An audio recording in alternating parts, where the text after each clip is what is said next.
Hello guys, তো কেমন আছেন? আশা করি খুবই ভালো আছেন। তো আজকের রেসিপিটা হচ্ছে আমের চাটনি। তো আমের চাটনিটা বন্ধুরা বানাচ্ছি, আমাদের গাছের প্রচুর পরিমাণে আম হয়েছিল। তো বৃষ্টি না হওয়ার কারণে সব আমগুলো ঝরে পড়ে গেছে। তো ভাবলাম ছোট্ট ছোট আমের চাটনির রেসিপি বানিয়ে শেয়ার করি। তো আমগুলো ভালো করে কেটে নিয়ে তার মধ্যে লবণ আর হলুদ গুঁড়ো দিয়ে ভালো করে মাখিয়ে রেখেছিলাম। তো এখন জলে ভালো করে ধুয়ে একটা প্লেটের মধ্যে তুলে নেব। তো আমের চাটনিটা কিভাবে বানাচ্ছি ভিডিওটা স্কিপ না করে আপনারা দেখবেন কিভাবে বানাচ্ছি ছোট ছোট আমের চাটনি। তো এখানে নিয়ে নিয়েছি গুড়, একটা শুকনো লঙ্কা, 5 ফোড়ন, ধনে জিরে গুঁড়ো, চাট মশলা। প্রথমে একটা প্যান বসিয়ে নিয়েছি, তার মধ্যে দিয়ে দিচ্ছি সর্ষের তেল, একটা শুকনো লঙ্কা, কিছুটা পরিমাণ 5 ফোড়ন। তো দিয়ে ভালোভাবে নাড়াচাড়া করে নেব। তো ভালো করে নাড়াচাড়া করে নিয়েছি। এবার ধুয়ে রাখা আমগুলো দিয়ে দেবো, দিয়ে ভালো করে আবারও নাড়াচাড়া করে নেব। নাড়াচাড়া করে নিয়ে বন্ধুরা ঢাকা দিয়ে রেখে দেবো।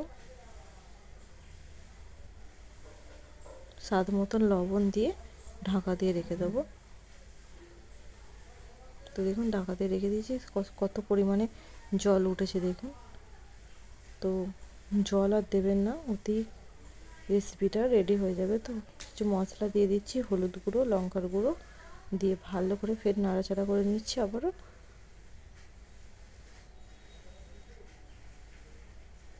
এবার দিয়ে দেবো গুড়। গুড়টা দিয়েও ভালো করে নাড়াচাড়া করে নেবো যতক্ষণ না পর্যন্ত গুড়টা গলে যাচ্ছে।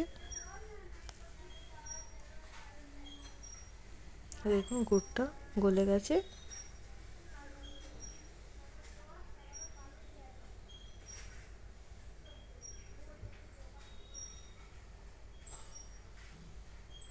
অনবরত নাড়তে হবে, নইলে নিচে ধরে যেতে পারে।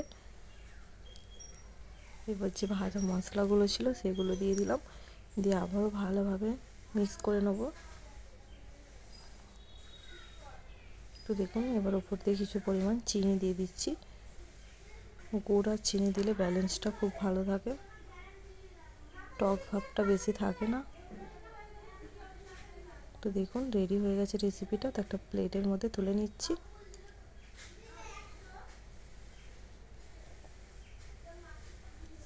তো বন্ধুরা রেসিপিটা ভালো লেগে থাকলে চ্যানেলটাকে সাবস্ক্রাইব করে পাশে থাকবেন, আর নতুন নতুন ভিডিও দেখার জন্য এভাবে একবার চাটনি বানাতে পারেন বন্ধুরা, খুব সুন্দর হবে। ভাতের শেষ পাতে খুব সুন্দর লাগবে।